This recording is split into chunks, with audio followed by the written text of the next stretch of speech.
economic, cultural, political achievements of the women who are reshaping the nation. Today, we celebrate their stories, their resilience, and their unstoppable drive as they break barriers and challenge conventions and make India proud with their remarkable milestones. Now, following the grand success of our first edition, She Shakti returns stronger and more vibrant to once again celebrate, uplift, and applaud our incredible women. Over the next few hours in this room, we will witness some of the most phenomenal speakers who are sure to leave you inspired and empowered.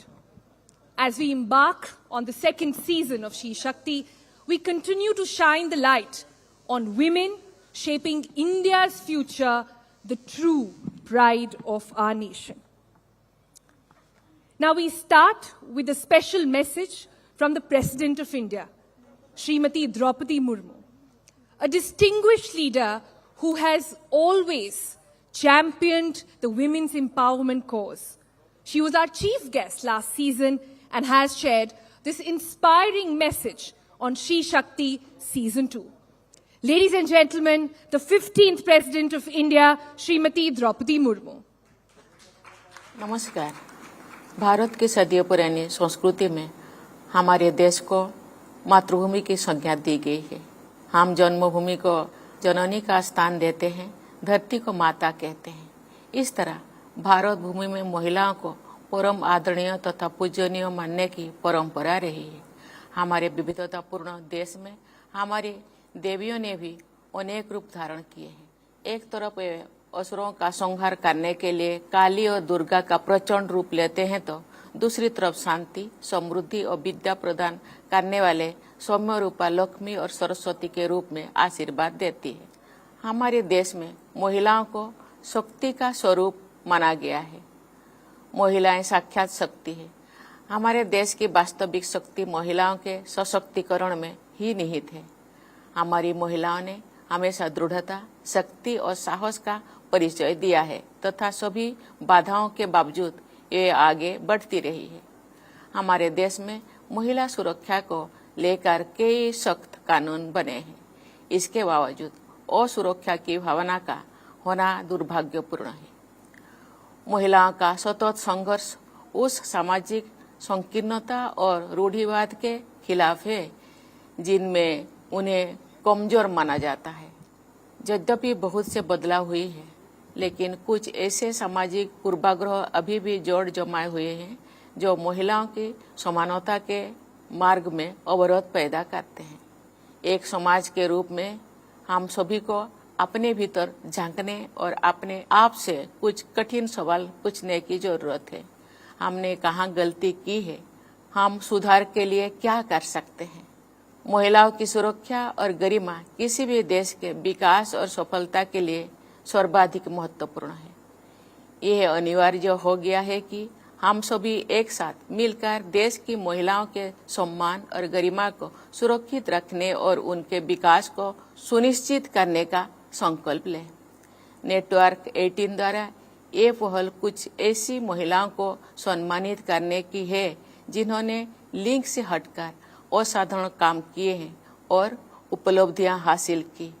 उन महिलाओं ने अविश्वसनीय उदाहरण प्रस्तुत करते हुए सभी सीमाओं को पार किए हैं, भेदभावपूर्ण मानदंडों को चुनौती दी है तथा शानदार सफलता हासिल करते हुए रूढ़ियों को ध्वस्त किए हैं। अब समय आ गया है कि हम सब एक ऐसी जनचेतना को जागृत करें जिसमें महिलाओं का सम्मान बढ़े। कोई महिला किसी भी समय किसी भी जगह असुरक्षित ना हो। आपका शी शक्ति अभियान इस व्यापक जन जागरण का हिस्सा है। आपके इस कार्यक्रम के लिए मेरी अशेष शुभकामनाएं। धन्यवाद। जय Hind. All right, thank you to the President for that very inspiring and powerful message. Now with that, setting the tone, we're all set to bring in our first panel. Today we are thrilled to have here with us two trailblazing women who are not only advancing their impactful political careers, but are also playing a key role in shaping the future of our nation. Now, one hails from the bustling streets of Delhi and the other from the vibrant rural belts of Bihar. One represents a major national party while the other stands strong in a powerful regional party. One has embraced her father's legacy while the other her mother's, and yet they are united by a powerful message. Sashakt Nari, Sashakt Bharat. Please join me in welcoming on stage Basuri Swaraj, Member of Parliament, Delhi, and also Shambhavi Chaudhary, Member of Parliament from Samastipur, Bihar. Please give them a round of applause in conversation with Abantika Singh, Senior Anchor and Consulting Editor, CNN News 18.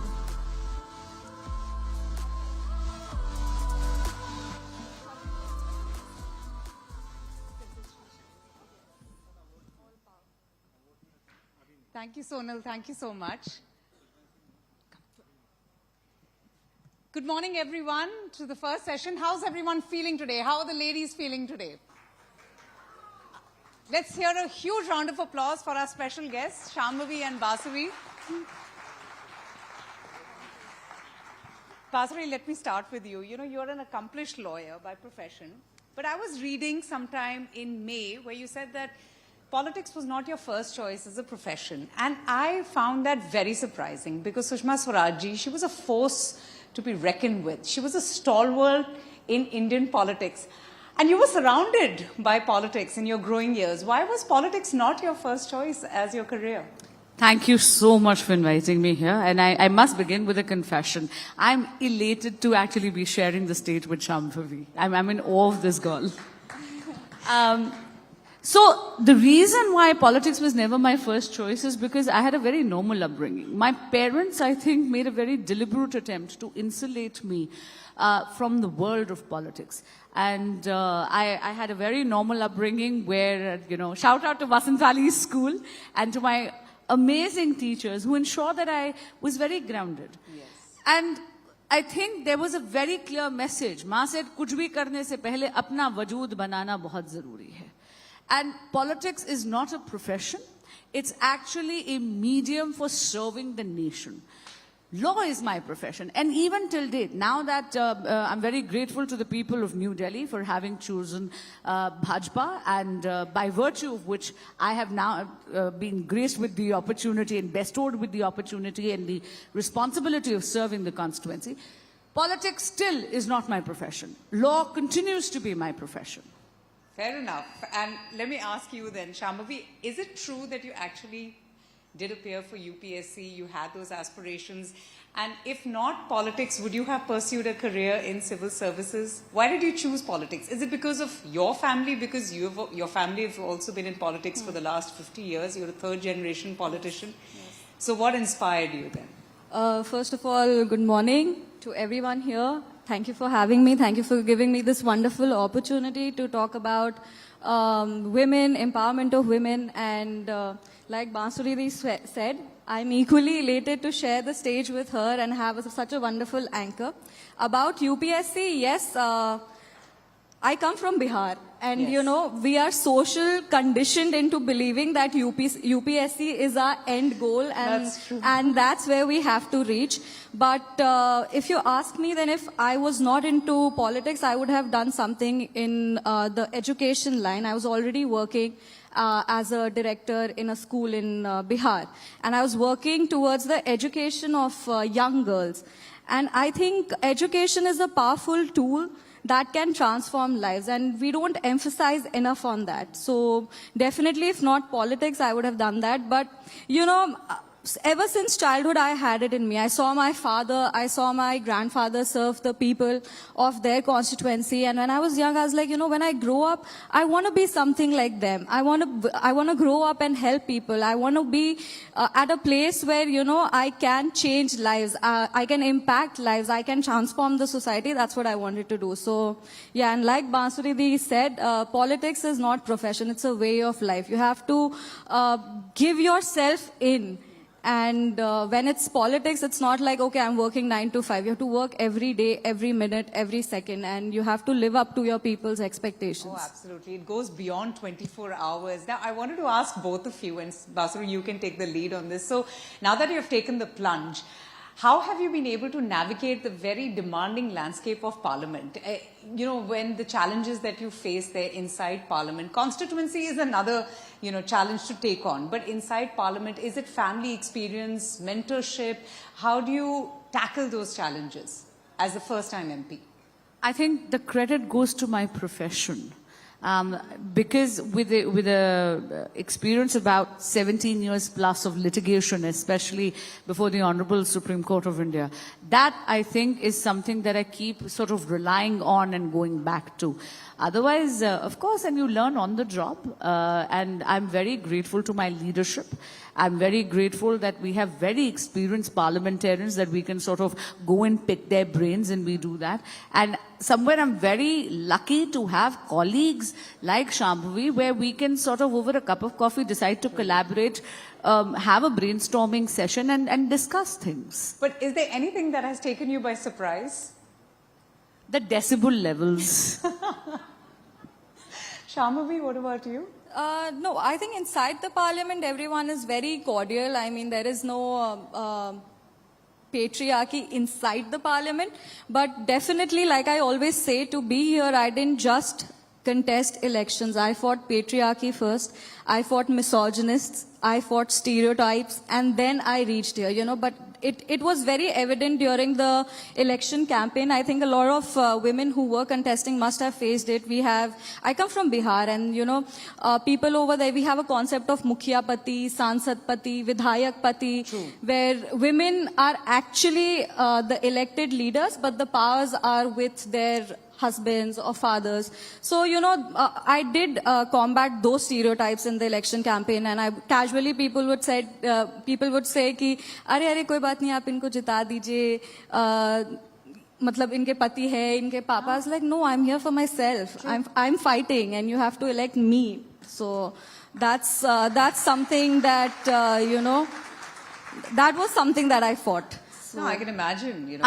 I must say credit where it's due when it comes to Parliament, and I know that Shambhaji will agree with me. I think the Honorable Speaker Om Birla ji is very conscientious of this aspect. He gives a lot of opportunity to first-time MPs and especially to women MPs. Women, yeah. And I think credit where it's due. So I'm very grateful to him as well for giving us the opportunity. Correct. And he also remembers, like, he will know how many times you've spoken. So, like, if I meet him casually in the corridor, he'll be like, oh, you got a lot of chance this time. I said, yeah. Oh, that's refreshing and very wonderful to hear. But Basri, still, women constitute only 13.6% of members in Parliament. And though we are seeing more and more women entering electoral politics, I think the representation is abysmally low. When do you think 33% will become a reality? Because in UK, if I'm not mistaken, we still have 40% women parliamentarians. In South Africa, it's 45%. When do you think we can reach that? 18th Lok Sabha is the last Lok Sabha to have this level of representation. The 19th Lok Sabha is going to see 33% reservation because of the Nari Shakti Vandan Adhiniyam brought in by the Honorable Prime Minister Shri Narendra Modi and the NDA government. That's a very big announcement there, Of course. Basri. But it's something which is there in the pipelines because आप देख लीजिए अभी जनगणना होने वाली है. Population census is going to happen. उसके बाद delimitation या परिसीमन होगा. And उसके बाद स्वाभाविक है कि ये अधिनियम जो है वो लागू होगा. That's interesting. Shambhavi, in your social media bio, you present yourself as the Gen Z member of Parliament. And I found that very fascinating. Because even I'm trying to find out what does Gen Z need? What are their, aspirations? So as a Gen Z member of Parliament, what are some of their views? What are their political concerns, their political aspirations? And what is the change that they are looking for in politics today? I think all Gen Zs just want equal opportunities, regardless of the caste, the gender, the class they come from. They want social justice. They want equal strength to, they want equal strength from the society to believe in their dreams. And, I think Gen Z is a term that describes people who have new ideas, new hopes, and new energy, and they want to channelize that energy in making this world a better, more peaceful, a better space for everybody. And this is your physical strength, your emotional strength, your mental strength. And I think all Gen Z people deserve equal rights in whatever sphere they choose. But they're very strongly opinionated as well, this generation. So it does. I don't think come across as a I don't challenge? think there should be a problem with having strong opinions. I mean, when is strong opinion a problem? Never. And So- when you have an MP like her, bring it Yeah. on. Basuri, I have to ask you this political question. Just very recently, Mr. Rahul Gandhi was in the US and he did quote a lot of controversy with a couple of statements. I'm going to quote him here. He said that the BJP and the RSS believe that women should be restricted to a particular role. They should stay at home. They should cook the food. They should not talk too much. As a woman BJP leader, subscribing to the RSS ideology, and today we are celebrating She Shakti, today we are celebrating women, today we are celebrating each one of us. How do you respond to a statement like this? This is what happens when your research team is so weak that you end up propagating false propaganda. And I must call Mr. Rahul Gandhi out for this particular aspect. There are two aspects to it. First, जहां तक RSS और भाजपा का सवाल है, I stand tall on the shoulders of the women who came before me and who broke the proverbial glass ceiling. People like Smriti Irani ji, people like Nirmala Sitaraman ji, people like Sushma Swaraj ji, people like Vijaya Radhe Scindia ji, who actually came and paved the path for us.